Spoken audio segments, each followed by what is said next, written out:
John Swindles here for fightingtalktv with Lucas Big Daddy Browne, the Man Mountain, 20-0. You're coming up against Andrei Rudenko. How are you feeling about the fight? How's the training camp gone? Very good. Training camp's gone well. I've hooked up with the likes of Jeff Fennick, so working on a lot of the training in terms of just the core aspects and transfer of power and things like that. I'm fit. I'm sort of still a little bit heavy for my liking, but I'm definitely fitter than I have been, so that's a plus. With Andre, I think he's more of a Klitschko sort of style fighter, obviously not as big, so he's very 1-2, very straightforward, so I'm hoping he likes to come forward because I've got a few things in store for him for that. And you've recently hooked up with a new trainer. You usually train yourself, come over for a few weeks with Ricky Hatton. How has it been hooking up with a trainer?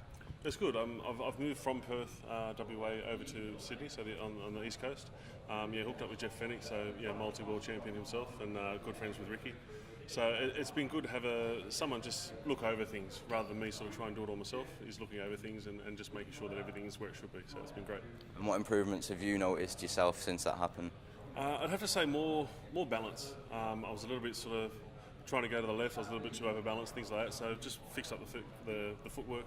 A little bit more down on my punches and bringing a bit more power through, which is a scary thing at the same time.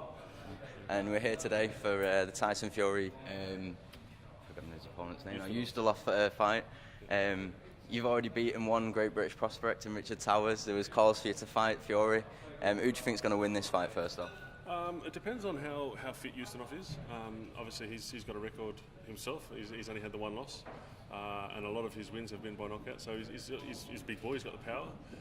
Fury's obviously ready to fight. He's had the good training camp, everything else. So I'd have to sway it in the way of Fury at this point. But again, it's a heavyweight division. You never know what happens.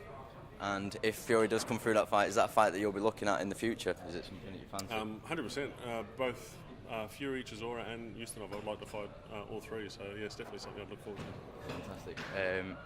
And what threat do you think is possessed in a fight with Fury if that does come together? It's just the fact that he's tall and he's long, so the reach. I know that if I hit his chin, I'm knocking him out, no problems. But it's the fact of getting to the chin in the first place. So he does have the reach, he uses it very well. So it's definitely that point that's going to sort of worry me with the fight, yeah. And what can we expect from you in the future now?